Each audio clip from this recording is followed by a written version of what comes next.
So we're live again on Syriana analysis. Thank you very much, ladies and gentlemen, for joining me. It's 9 p.m. here, Central European time, 8 p.m. Sorry, it's 11 p.m. in Syria, and it is 5 p.m. in EST, Eastern American time. I'm joined by Brad Hoff. Brad, thank you very much for being my guest today. It's really a pleasure to have you. Recently, you published an article, Sanctioning Syrians Under the Rubble, which I believe is very important in the literature of the Syrian war, especially at this particular time when there is a big debate over whether the United States should lift the sanctions completely or should ease them, because the United States says that they suspended the sanctions for 6 months, and let's see what will happen afterwards. But before I start, I want to introduce you to my audience. You served as an active duty Marine in the early 2000s. And you watched with alarm the consequences of the U.S. Foreign policy.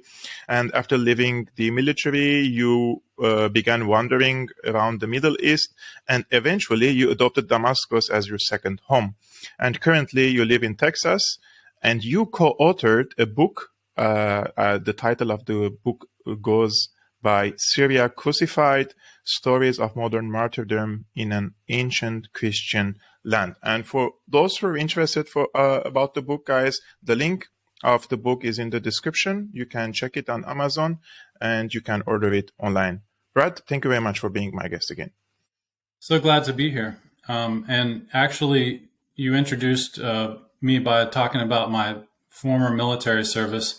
That has an interesting role to play in me discovering Syria, because of course I was active duty stationed at Quantico, in Quantico, Virginia, part of a headquarters unit in the early 2000s after 9/11. And thankfully, I didn't have to deploy and wasn't forced to occupy anyone's country. Excuse me one sec.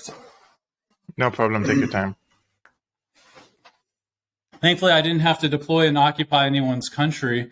Again, I was part of a headquarters unit. But, about the time I got out of the Marine Corps was the height of the counterinsurgency in Iraq. And I was still a little bit of a neocon. I still had some of those views ingrained in me in the military. And, very common in that time, really all Americans had this idea that it was the U.S. role in the world to sort of police the world and to shape the world and to shape especially the Middle East and our own image as if they needed us. And I got out and started reading especially about ancient Middle East Christian communities and decided to go there to some of these communities and see it for myself. So I strapped on a backpack, saved some money, and went around Egypt, Greece, Turkey, Lebanon, went into Syria, and this was kind of the beginning of a complete change of mind, a complete change of thoughts in terms of my prior thinking, that prior sort of neocon thinking. The first impression that struck me when I entered Syria was that it was a much more secular country compared to any other place I had been in the Middle East. Especially compared to the Gulf countries, in terms of a kind of national identity based on being Syrian and not whether you were Christian or Sunni or Shia or Alawi. In fact, at times when I was in Syria and maybe we would start talking to a taxi driver about his sort of ethnic or religious background, they would be offended and say, "What are you talking about? I'm Syrian." This thinking that essentially saw Syria as, divided between these different sects, ethnicities, and backgrounds is completely foreign when you're inside Syria. And of course, you know that better than anyone, being Syrian. But for me, having been sort of raised on the propaganda in the United States about the Middle East and how we tend to view the Middle East and especially Syria, this was part of my great change of mind. And so I started writing about Syria, when the war started, everything I saw in the media was completely different from what I knew to be the case on the ground. And that eventually resulted in the book that it eventually resulted in me doing a lot of my writing about Syria. And of course, I've been back and forth to Syria many, many times since then, including during the height of the battle for Aleppo as well. Actually, I'm now 35 years old, and up until this time, I have friends in Syria that I don't know what is their ethnicity or their religion, and it's true. Like, and the war, like it's been 12 years, and there was polarization, at least among the people. And until this moment, I get surprised that some of my friends are like from a certain, let's say, ethnicity or from a certain sect or religion, because we never ask these questions to each other, right? And you have just like a perception or maybe a stereotype in your mind that you think like this person is from this community, and then you're like, wow, I was wrong. But that's because there is a certain level of harmony and shared values among the different communities in Syria that make people at least share certain characteristics. But now what the people share in Syria is pain. And the deadly earthquake left mass casualties in Turkey, in southern Turkey and northern Syria. And the death toll now soars past 40,000 people in both countries. While international broadcasts focused on rescue operations in Turkey, the presence of the rescue operations on the Syrian side was much less evident, as you pointed out in your article. Why was bigger focus on Turkey and lesser focus on Syria? And I'm very happy that there was a huge rescue operations in Turkey because it was hit harder, let's say, than Syria. Right. But why this dismissing of the Syrian, like the Syrian side of the story? Well, I've often asked myself why. You may have noticed Syria goes in and out of the news with intensity, and it has so for the past more than a decade. But of course, Syria was constant, 24/7 headline news, 2011, 2012 through maybe 2015. And then you get this sort of focus on ISIS and Western media. But really, the last few years, it's disappeared. It's disappeared from the media's radar. And yet the whole time, U.S. policymakers, Western policymakers, media pundits claim to have Syrians' best interest at heart, claim to be looking out for the Syrian people. And yet their plight has largely disappeared over the past many years. Excuse me. No problem. In Arabic, we say saha. Thanks. Yeah, I'm actually getting over a cold, so forgive me if I start in on a coughing fit while I'm talking.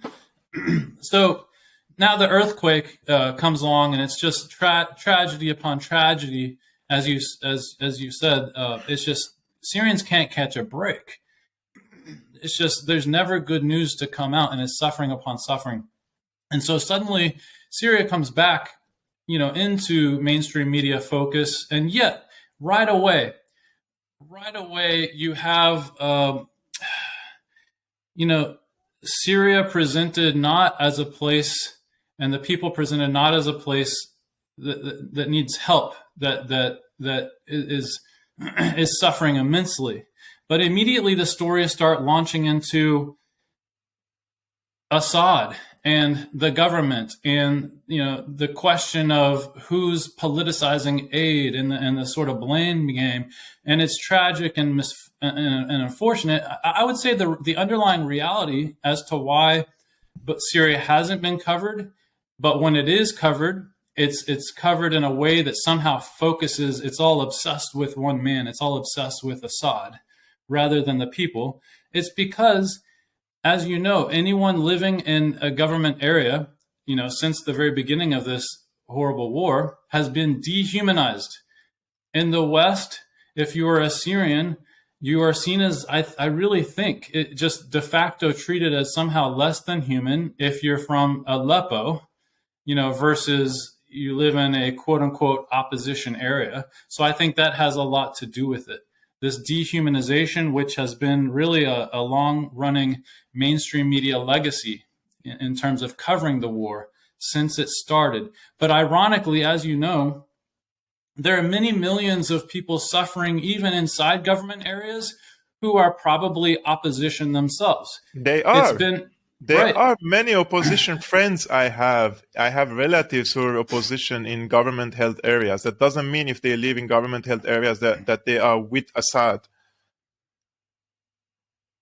And this earthquake showed, even to the opposition people in Syria, who is really on the side of the Syrian people, regardless of their political affiliations. This really shows, and it shows on the international scene, the big powers, in the region, the regional powers, and on the popular level, the activists, the journalists, the lobbyists, those who are present in the public field.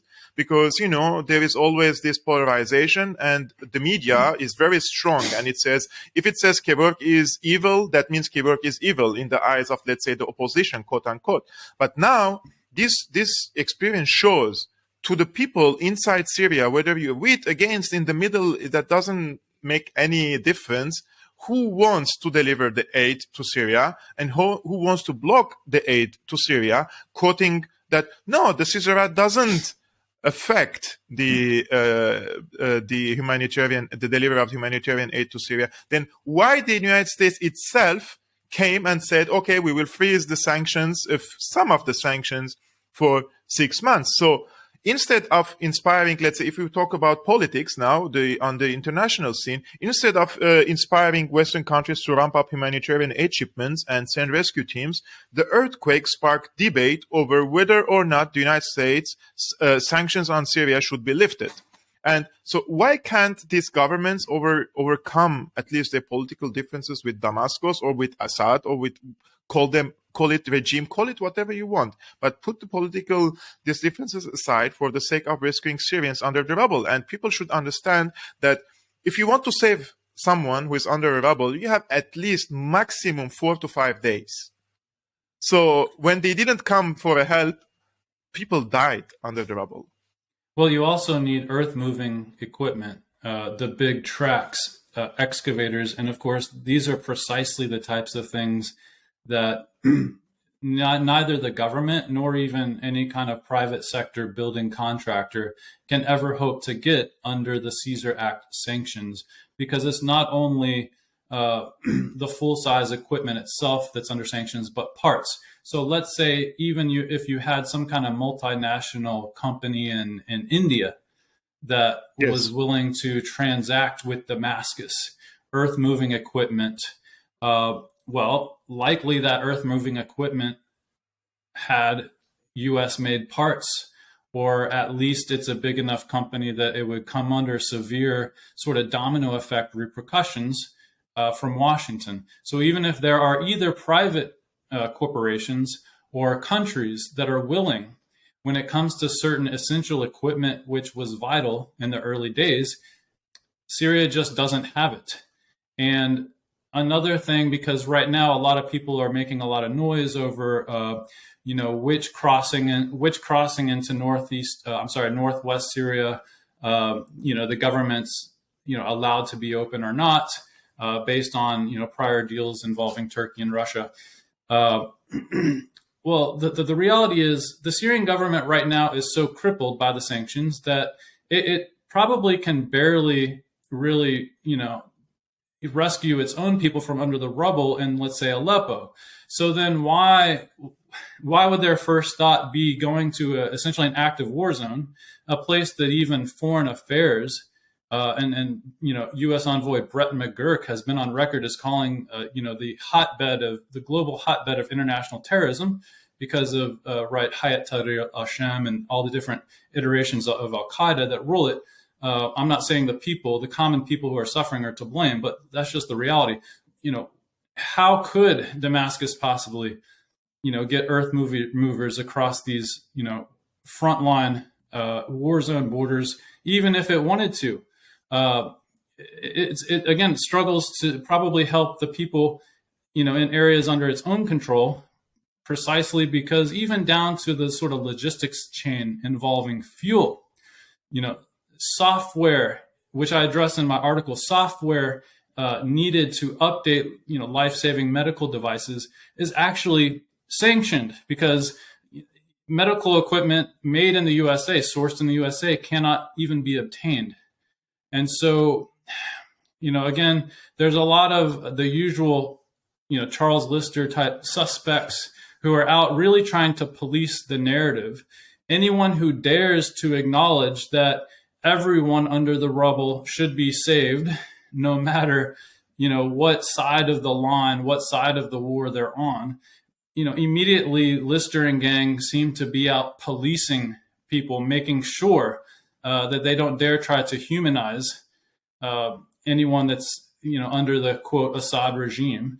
He was literally calling out a World Food Program official a few days ago for tweeting from Aleppo and for essentially distributing aid to what Lister sees as pro-Assad people. But again, my position is that everyone should be helped. If it's true that there were Syrian officials that politicized the aid or aid crossings involving northwest Syria, then that's wrong. Everyone should get aid. But it seems like there's only one side of this debate right now who's actually kind of actively lobbying for one side to not get aid, which happens to include the vast majority of the Syrian population. Actually, this is a paragraph from your recent article. We have two personalities now. One of them is Wael Zayed, who is a former State Department, or he worked with the administration in the United States. And we have Charles Lister. Zayed is a senior fellow at the Middle East Institute, a DC think tank that for years lobbied in favor of the Caesar Act sanctions. Among this institute most visible representatives on Syria matters is Charles Lister, who has in recent days openly vented his anger and frustration that World Food Program officials are daring to distribute earthquake aid in impacted Aleppo city, which Lister understood is held by Assad regime, and thus he deems UN officials focusing aid efforts there as problematic. Guys, the link of the article also in the description if you like to go through and also share it with your friends. These personalities, in my opinion, this type of writing contributes to the slow killing of the Syrian people. And I am not exaggerating when I say that. When Charles Lister listed 70,000 moderate rebel groups in Syria in 2013, 2014, and people in the US administration listened to him, and then we learned that the vast majority of the militants that he listed were radical Islamists who themselves consider democracy as if you like apostasy, that you become an infidel if you believe in democracy. And the areas that Charles Lister's so-called rebels or so-called moderate rebels occupied or captured, there are actually banners there that say democracy is haram. Like haram in Arabic means it's a sin. They say singing is haram. They say dancing is haram. Smoking is haram. Uncovered woman is haram. Woman going to work is haram. It's like, is this really a democracy? This is the type of democracy that Charles Lister would like to see in Syria? Well, for my book, my co-author, Zachary Wingard, he's a professor at Baylor University here in Texas. My co-author and I were able to contact Syrian Christians who are even right now, to this day, living in exile from their homes in Idlib.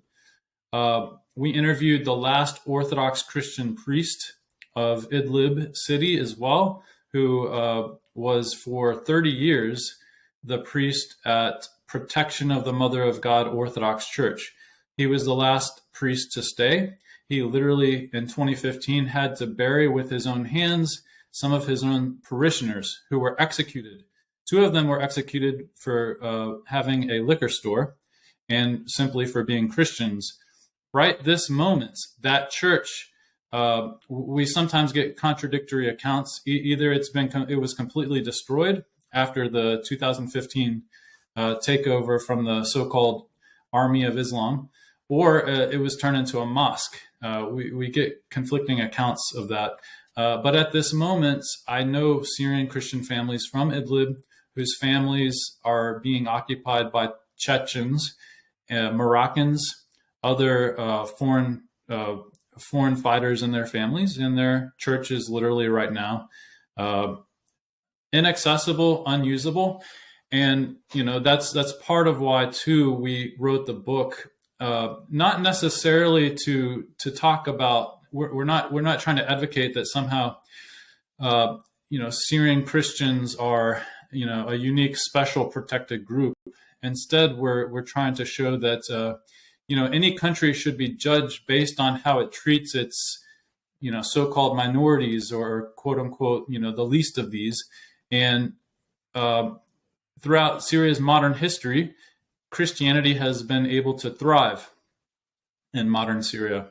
And so there's this really remarkable, compared to, the rest of the region, really remarkable way in which you have a kind of social freedom, or freedom of worship, in Syria all along. And that's what we wanted to document.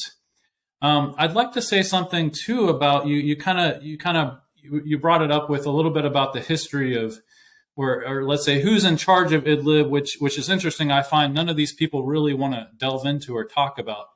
But of course, that Idlib was taken over by these, multiple shades of different Al-Qaeda and ISIS groups in 2015, directly aided by the CIA, by the United States and its allies. And this program was, of course, run out of southern Turkey. And I find it deeply ironic and tragic right now that there's so much focus on, aid and getting across these borders, when for years the West didn't give a single thought as it shipped hundreds of millions of dollars of weapons, not aid, weapons across these borders. And so it's interesting, the sudden politicization and sort of concern for, discussion of sovereignty. It's just kind of fascinating when for years no one cared. Instead, they just shipped, killing machines into these places. And that's a real kind of twisted, ironic tragedy as well. You can pick up your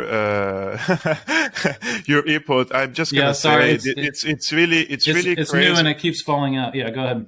Look, imagine, guys, the amount of money that the Gulf countries spend in Syria is above $200 billion in arms, ammunition, training programs, and the CIA covered operation in Syria was called Timber Sycamore, and according to the New York Times, it was one of the costliest CIA covered operations in the history of the agency. And they have done this all with complete disregard to any border crossing or any sovereignty or any borders.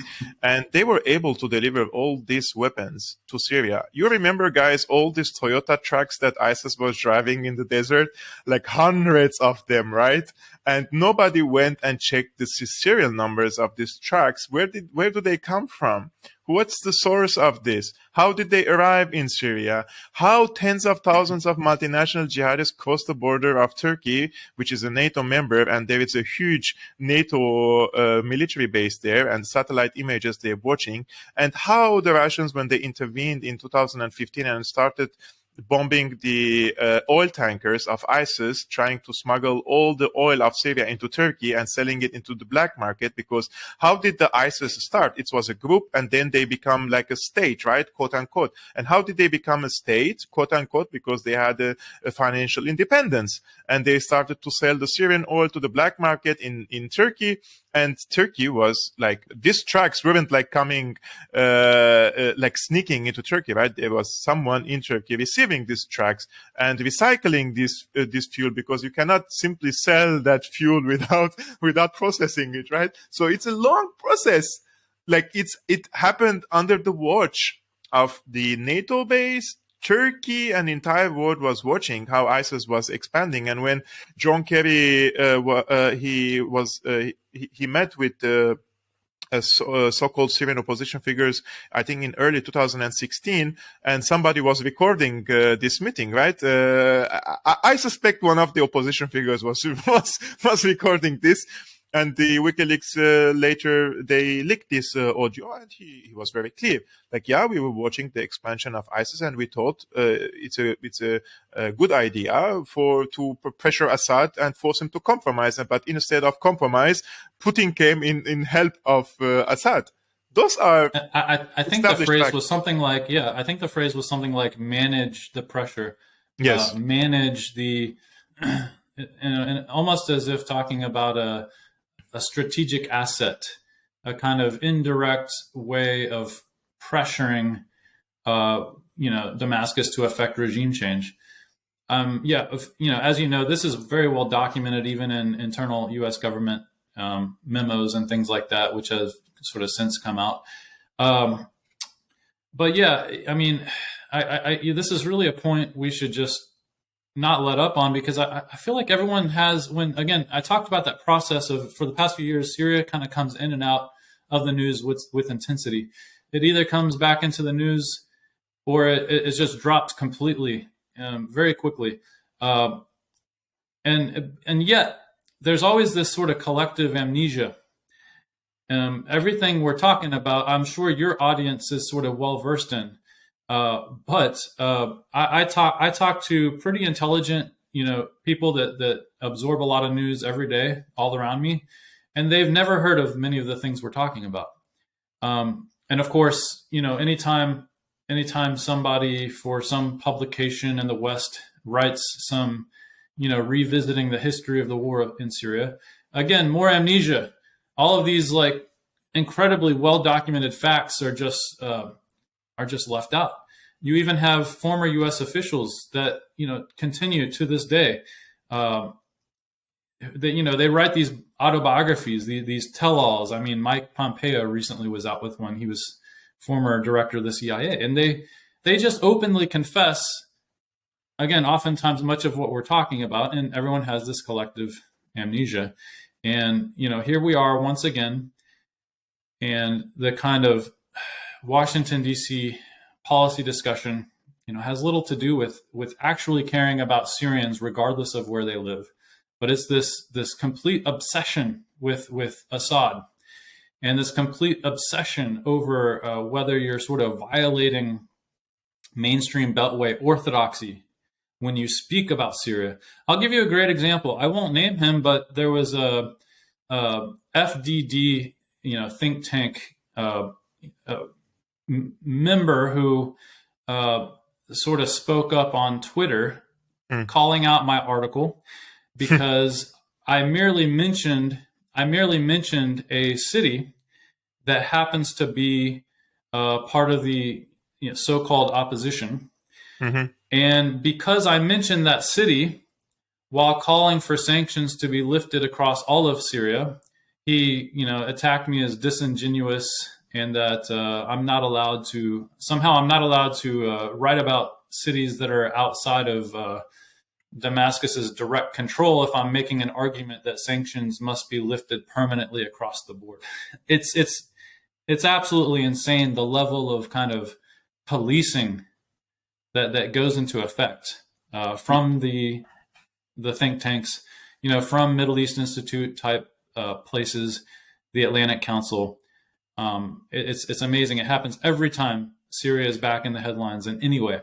And yesterday, Aaron Mate said they are obsessed in Washington, D.C. about Assad because he foiled one of the most organized rebellion that the CIA has ever organized against any foreign country. And to be honest with you, I think this obsession also goes with the Syrians now in government-held areas because they consider these people like they resisted this regime change war. So this sadism against the people in Syria is also because of their siding with the government. And I can assure you, I'm Syrian, and since 2011, I've been in contact with thousands of Syrians in Syria. And there are so many people at the beginning, they wanted change and they were encouraged and enthusiastic. And they said, yes, we want also better democratic system in Syria. We want more political freedoms in Syria. But it didn't last much. And the people in the first 6 months, they made up their minds, and the majority chose to stay with the government because it's not a bright, let's say, alternative. Like there's a set of alternatives there, and people can see what they are chanting during the demonstrations. What do they want? Like when you go at the first demonstration and you say we want to close the mixed gender schools in Syria, and we want to abolish the ban on the school teachers who wear a burqa, that they cover their face. People start to question if this is democratic or not. And then every Friday, the demonstrations comes only from the mosques, and the imams encourage the people to wage a jihad against the government. These questions you should ask yourself if you want to be part of such a project, because in the 80s, people still have a collective memory when the Muslim Brotherhood waged again similar insurgency against the Syrian government, right? So the collective memory helped, in my opinion, Syria to survive in this war, because the people, even if they don't like the regime in Syria, even if they despise Assad, but they prefer to have safety, security, bread, education, fuel, and all these basic necessities that were subsidized, they were supported by the government, over cliche values that we say, oh, we want to make our country more democratic, but why don't we start with our own families? And this is the story I'm going to tell you. It's a funny conversation that happened between me and my father.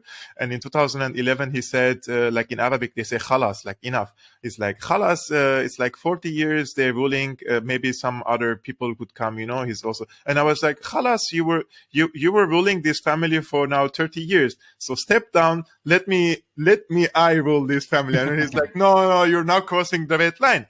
So the patriarchal system in Syria, the family relationship in Syria, and it should start from the grassroots. If you want to liberalize the society, liberalize the family, etc. Like I have friends, and I usually mention this. Like they're so radically on the opposition side. And I know them quite well. We studied together in the same university, and during the discussions, and they like, when we speak about women, for example, and they're like, if my sister goes out with a man and she's not married with him, like I would murder him, I would murder her. Like he want to commit an honor killing against his sister because she dares to go out with a man that is not married to her. And now when the war started, he's telling me, I want democracy. How can I believe you that you want a democracy if on this basic level you're not tolerant, even with your family members, right? That's a good point.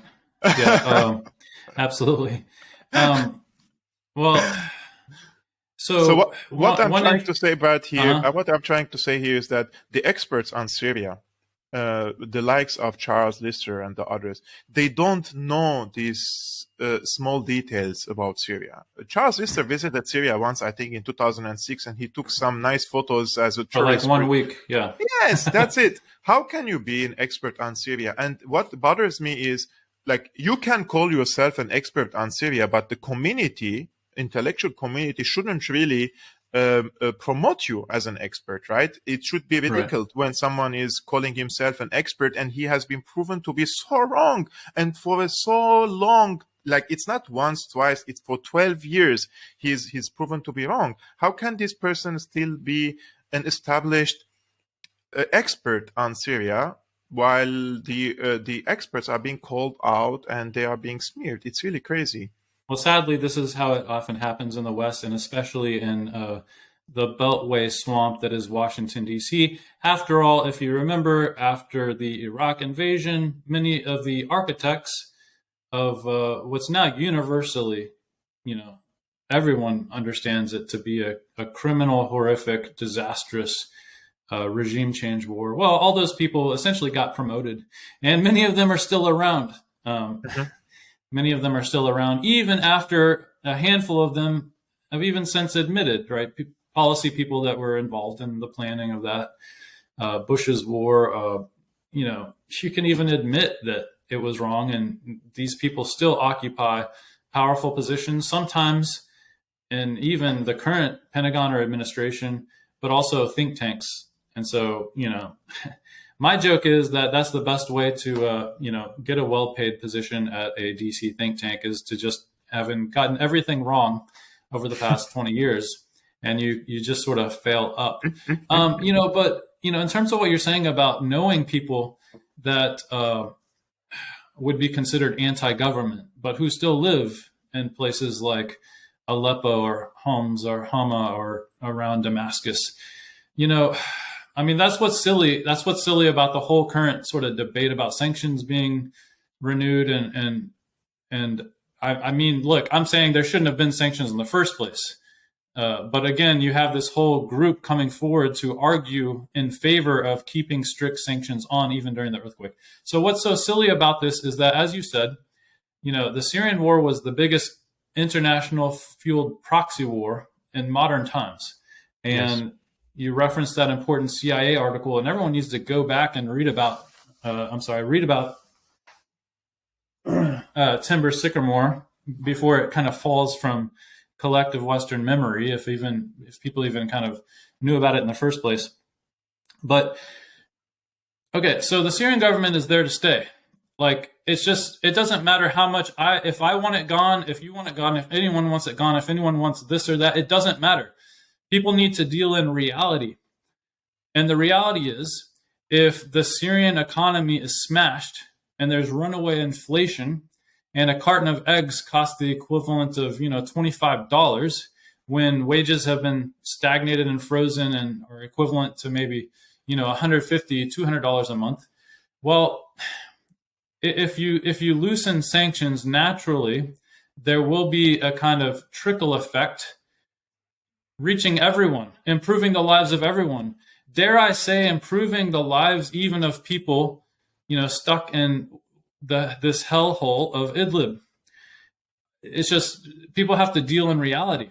I don't know what they want. Somehow, I referenced a Pentagon official who's one of the architects behind the Caesar Act, who, just rejoiced that sanctions are ultimately about blocking any future reconstruction of Syria. So you have these hardcore ideologues who very openly admit that it's still a tool of regime change. But the reality of the past, what does the last 12 years tell us? Like, Assad is going nowhere. It doesn't matter. If you want to help Syrians today, you'll work to lift the sanctions, because that'll help everyone, no matter what political stripe. Actually, you're mentioning this woman, right? Her name is Dana Stroul, and she serves as the Deputy Assistant Secretary of Defense for Middle East in Biden administration right now. Yes. Is that correct? Yeah. I will Yes. play this video, and maybe I would like to listen to your comment on what she says. The United States still had compelling forms of leverage on the table to show and protective of U.S. interests. And we identified 4. So the first one was the 1/3 of Syrian territory that was owned via the U.S. military with its local partner, the Syrian Democratic Forces. Now, this was a light footprint on the U.S. military, only about 1,000 troops over the course of the Syria Study Group's report. And then the tens of thousands of forces, both Kurdish and Arab, under the Syrian Democratic Forces. And that 1/3 of Syria is the resource-rich, it's the economic powerhouse of Syria. So where the hydrocarbons are, which obviously is very much in the public debate here in Washington these days, as well as the agricultural powerhouse. But we argued that it wasn't just about this 1/3 of Syrian territory that the U.S. military and our military presence owned, both to fight ISIS and also as leverage for affecting the overall political process for the broader Syrian conflict. There were 3 other areas of leverage. One is political and diplomatic isolation of the Assad regime, so holding the line on diplomatic isolation, preventing embassies from going back into Damascus. 2 is the economic sanctions architecture. So some of this is part of the maximum pressure campaign of the Trump administration on Iran, but there's a whole suite of both executive and congressional sanctions on Syria and Bashar al-Assad, both for human rights abuses in Syria and to the backers of Assad for their activities in support of him in Syria. and 3 was reconstruction aid. So the United States remains the overall largest single donor of humanitarian aid to Syrians both inside Syria and refugees outside of Syria. And there was some stabilization assistance in the part of Syria that was liberated from ISIS and controlled via the Syrian Democratic Forces in northern eastern Syria.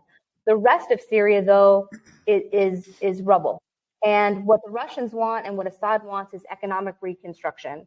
And that is something that the United States can basically hold a card on via the international financial institutions and our cooperation with the Europeans. So we argue that absent behavioral changes by the Assad regime, we should hold the line on preventing reconstruction aid and technical expertise from going back into Syria. I mean, what is your first reaction when you hear this? Well, first off, look at the verbs she uses. Owned. The U.S. owns 1/3 of Syria, where the hydrocarbons are.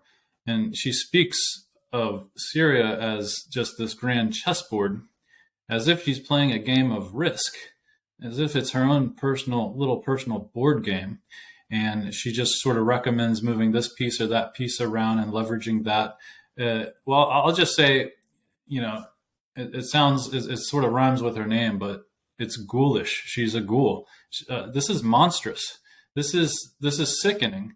And interestingly, this talk that she gave when she was on the bipartisan Syria study group, which informed Congress and the administration's policy for years after 2019. Again, in that way, she's a kind of direct architect behind the Caesar sanctions.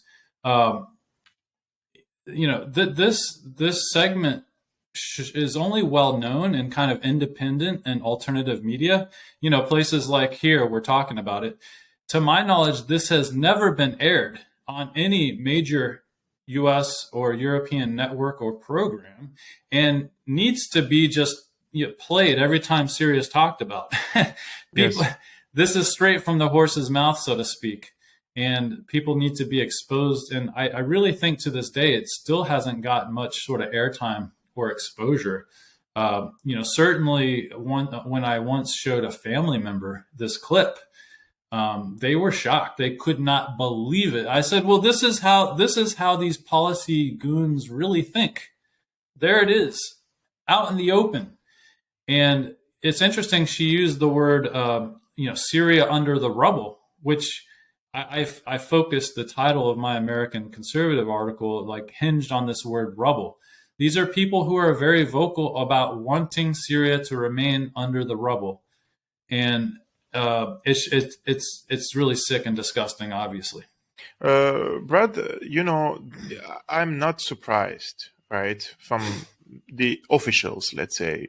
And what bothers me is the Syrians. Who, up until this moment, they do not believe that sanctions do affect the economy in Syria.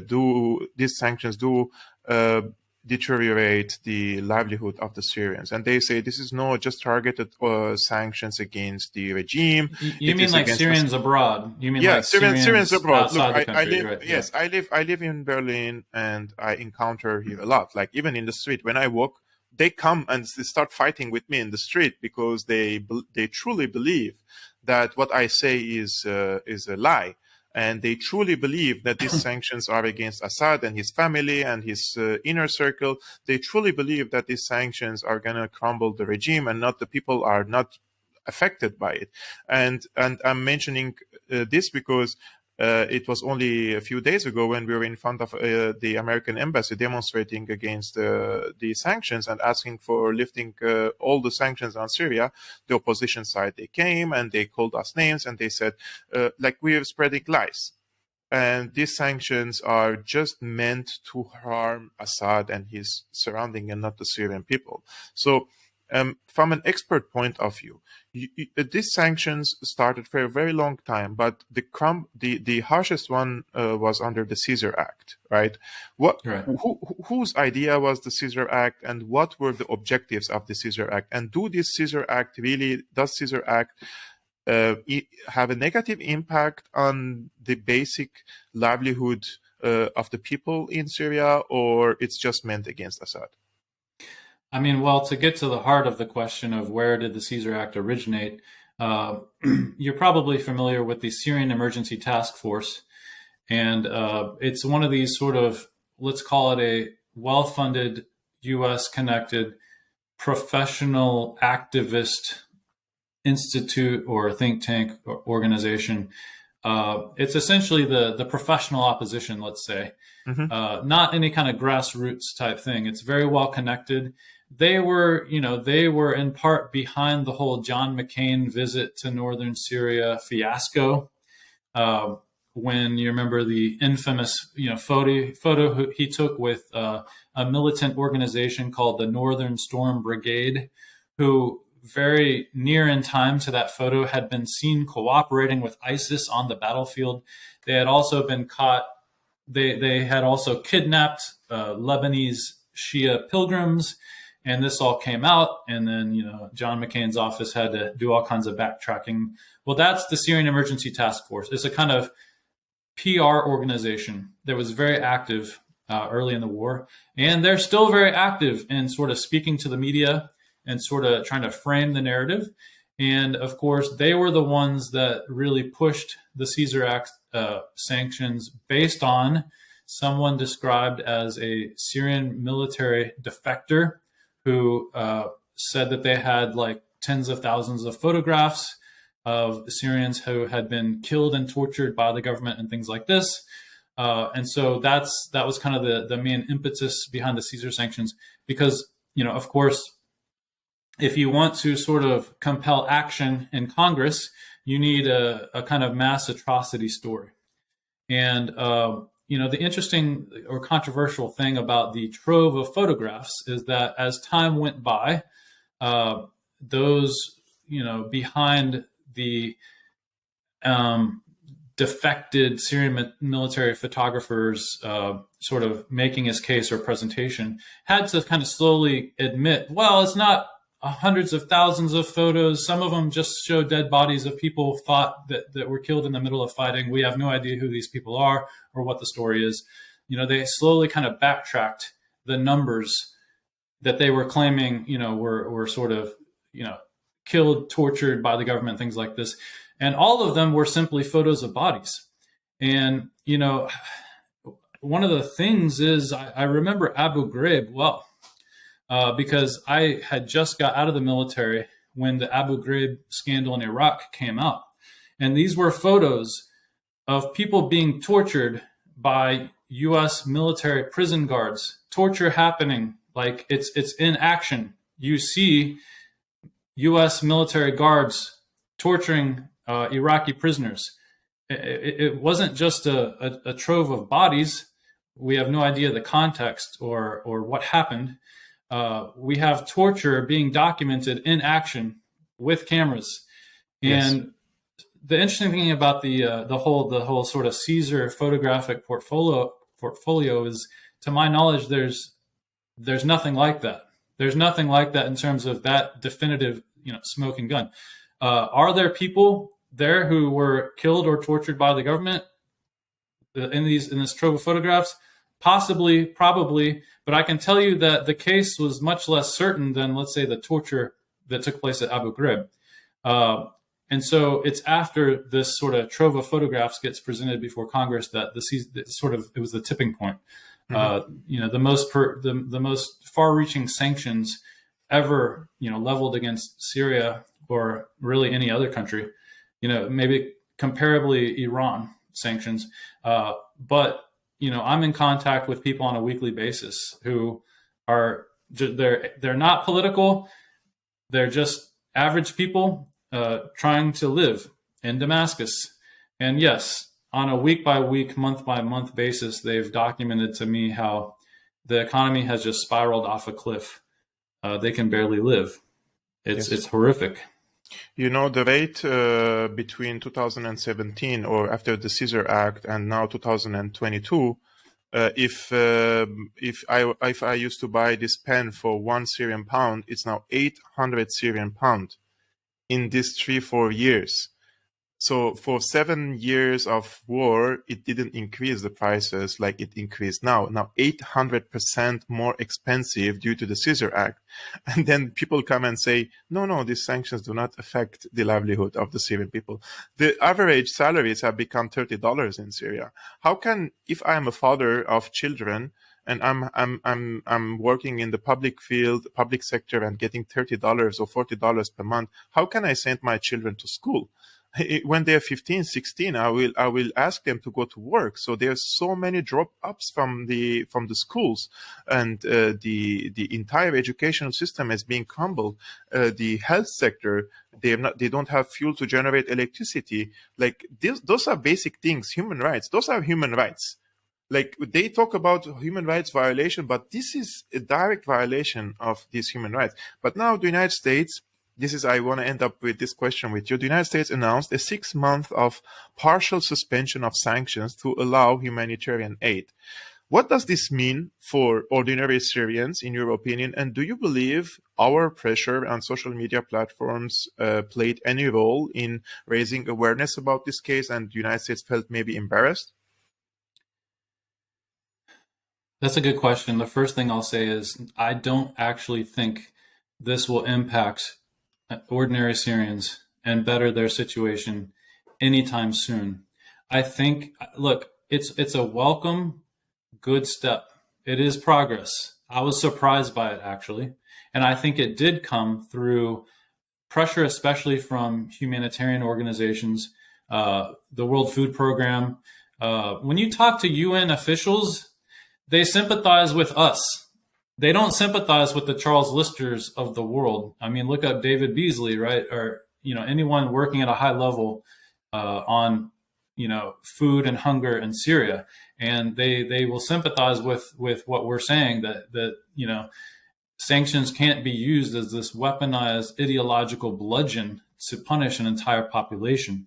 So I think there will be a very maybe immediate, limited possible benefit to people on the sort of front lines of earthquake damage, let's say. But no, to the majority of, some 15 to 20 million of the rest of Syrians living in government area, or the couple of million living in non-government areas, I don't think it's going to make a difference.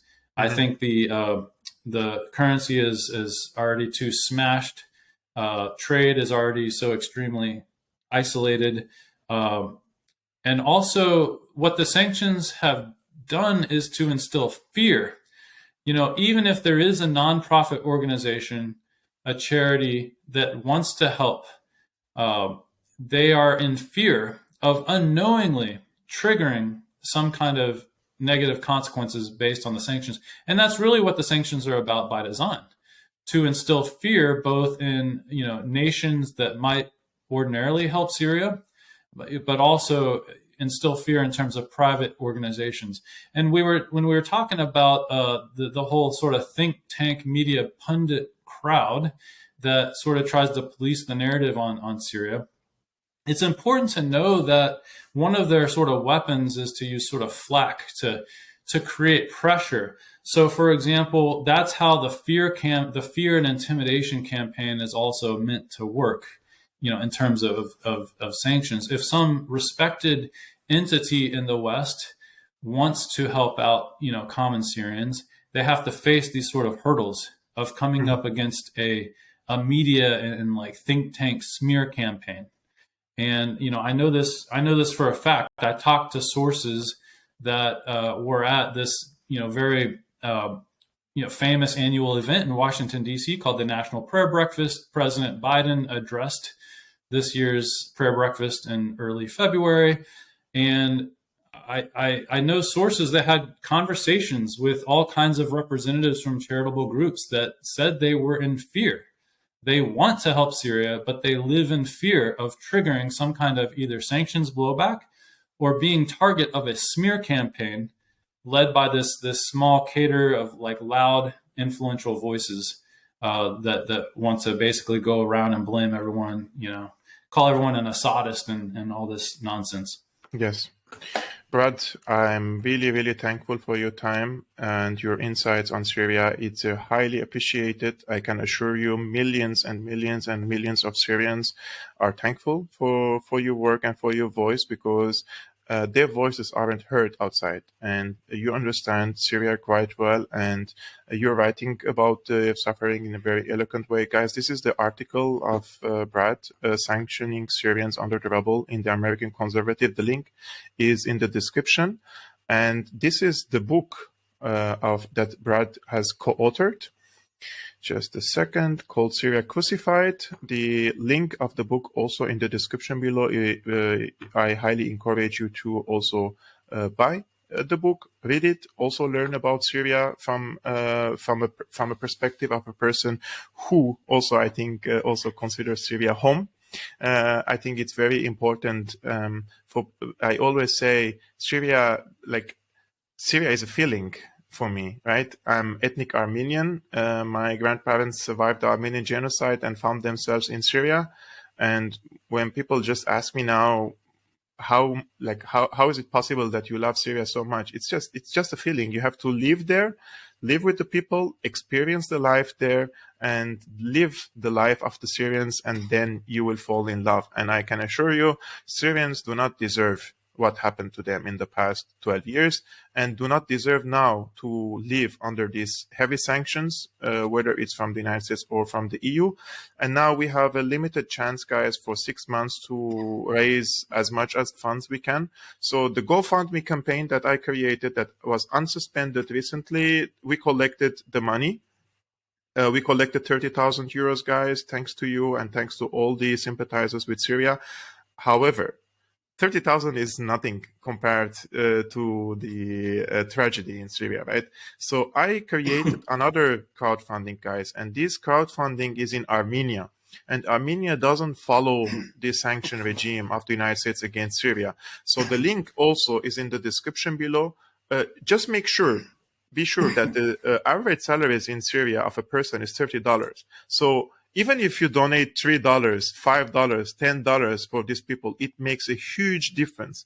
And if you go to this crowdfunding campaign, guys, you will see in the description to which organization these funds are going, their authorization numbers, their accreditation, everything, and where they work. So just for transparency, so that you know where is your money going to. And I think after I think this is the fifth year or fifth year, I think, or the sixth year of me on Syriana analysis, we have created at least some human connection between each other. And you know that I'm truly trying my best to help as much as Syrians I can in Syria.